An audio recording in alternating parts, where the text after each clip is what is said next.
தமிழக வெற்றிக் கழகத்துடைய மாநாட்டில் அதிமுகவை விமர்சித்த விஜயுடைய கருத்துக்கு பல்வேறு அதிமுக தலைவர்கள் எதிர்வினை ஆற்றி வருகின்றனர். தற்போது அதிமுகவுடைய மூத்த தலைவர் செம்மலை பேசியிருக்கக்கூடிய கருத்துக்களை பார்க்கலாம். நிச்சயமாக அப்படி இருக்க வாய்ப்பில்லை. 2026 சட்டமன்ற தேர்தலை பொறுத்தவரையில் அனைத்து இந்திய அண்ணா திராவிட முன்னேற்றக் கழகம் வெர்சஸ் திராவிட முன்னேற்றக் கழகம், பொதுச் செயலாளர் மாண்பு எடப்பாடியார் வெர்சஸ் முதலமைச்சர் ஸ்டாலின் என்ற அந்த நிலையில்தான் இந்த தேர்தல் களம் இருக்கப் போகிறது. நடிகர் விஜய் அவர்கள் சொல்லுவது அவருடைய விருப்பமாக இருக்கலாம். ஆனால் அவரை பொறுத்தவரையில் அவர் இப்பொழுது ஆரம்பித்திருக்கிற தாவேகா கட்சியை பொறுத்தவரையிலே கொட்டி கிடக்கிற செங்கல்.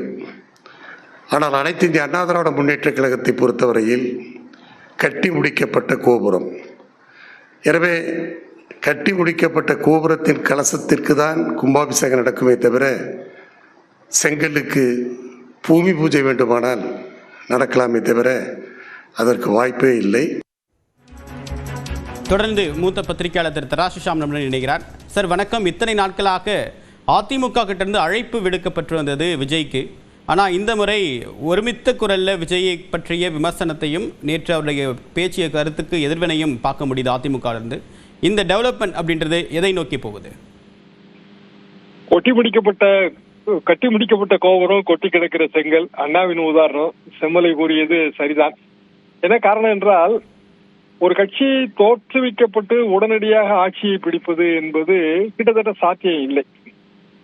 எம்ஜிஆருக்கு அது சாத்தியப்பட்டது எப்படி என்றால், அவர் திமுகவிலிருந்து வந்தார், அதனால் சாத்தியப்பட்டது.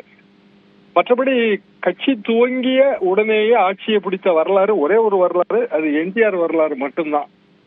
ஆக என்டிஆராக தன்னை உருவகப்படுத்திக் கொள்கிறார் விஜய். ஆனால் கள நிலவரம் அப்படி கிடையாது. ஏனென்றால் அதிமுகவை பொறுத்தவரையில் அவர்களுக்கான தேர்தல் பணிக்குழுக்கள் தொடங்கி அந்த கீழ்மட்டம் வரைக்குமான நெட்வொர்க்கிங் மிகவும் அதிகம். வாக்கரசியலிலே நெட்வொர்க்கிங் இல்லாமல் வெற்றி அடைவது என்பது முடியாது. விஜய் அவர்களுக்கு இது தெரியும் என்றுதான் நான் நினைக்கிறேன். காரணம், அவரை சுற்றி இருக்கிற அவரது ஆலோசகர்கள், அவர்கள் அனுபவஸ்தர்கள் தான். விஜய் அவர்களுக்கு நேரடி கள அனுபவம் இல்லாவிட்டாலும் சுற்றி இருக்கிறவர்கள் அனுபவஸ்தர்கள். அப்படி இருக்கும்போது ஏன் இவ்வாறு கூறுகிறார் என்றால், அது ஒரு வகையான பிளான் பி தான். ஒரு தேர்தலிலே போட்டி போடுகிறோம், நாம் தான் நம்பர் 1 என்று சொல்வதுதான் எல்லா கட்சிகளுக்கும் இயல்பான ஒரு விஷயம். ஆனால் ஒரு தேர்தலோடு ஒரு அரசியல் கட்சி அல்லது ஒரு இயக்கம் ஸ்தம்பித்து போவதில்லை. எதிர்பார்த்த வெற்றி கிடைக்காமல் போனாலோ அல்லது முழு தோல்வி கிடைத்தாலோ அரசியல் தொடர்ந்து நடத்தப்பட வேண்டும்.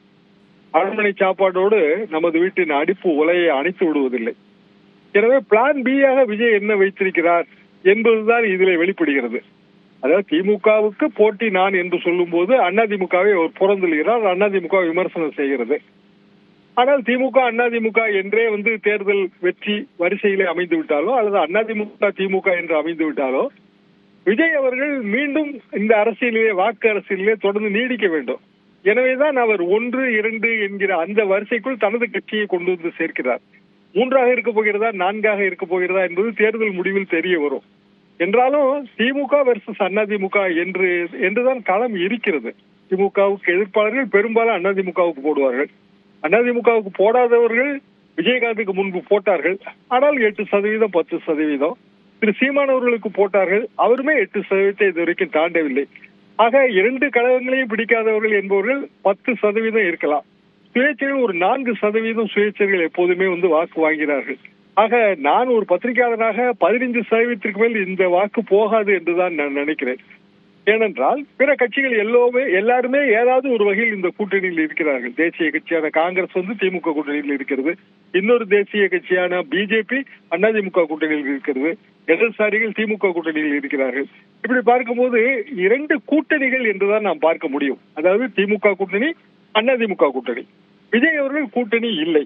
எனவே விஜய் என்கிற அந்த ஒரு சினிமா நட்சத்திரம், அவரது சொந்த செல்வாக்கு, அவர் புதிதாக தொடங்கி இருக்கிற கட்சி, அதற்கு இளைஞர்களின் ஆதரவு, இது மட்டும்தான் அவரது பலம்.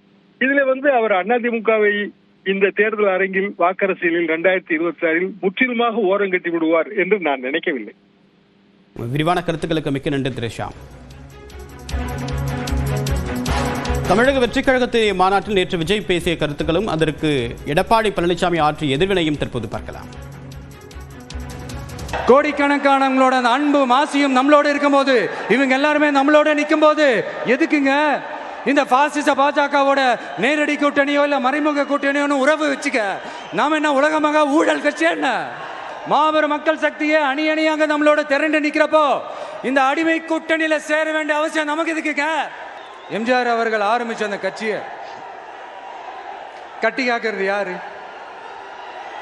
இன்னைக்கு அந்த கட்சி எப்படி இருக்குது? அதை நான் சொல்லிதான் உங்களுக்கு தெரியணுமா? என்ன அப்பாவி தொண்டர்கள் அதை வெளியில சொல்ல முடியாம வேதனையில தவிக்கிறாங்க. அனைத்து இந்திய அண்ணா திராவிட முன்னேற்ற கழகம் இப்பொழுது யார் கையில் இருக்கிறது என்று கேட்கின்றார்கள். பாவம், அறியாமையின் காரணமாக பேசுவதாக நான் பார்க்கின்றேன். இது கூட தெரியாமல் ஒரு கட்சிக்கு தலைவராக இருக்கின்ற சொன்னால் அவரை நம்பி எப்படி தொண்டர்கள் இருப்பார்கள்? ஆகவே இன்றைக்கு நாட்டிலே என்ன நடக்குது என்று தெரியாமல் சில பேர் சில கருத்துக்களை தன் இஷ்டம் போல் பேசி வருகிறார்கள்.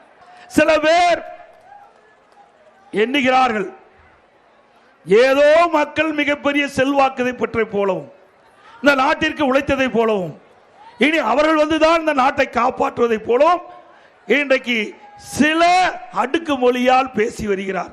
யார் என்று உங்களுக்கு புரிந்து கொள்ளும் என்று நான் கருதுகிறேன்.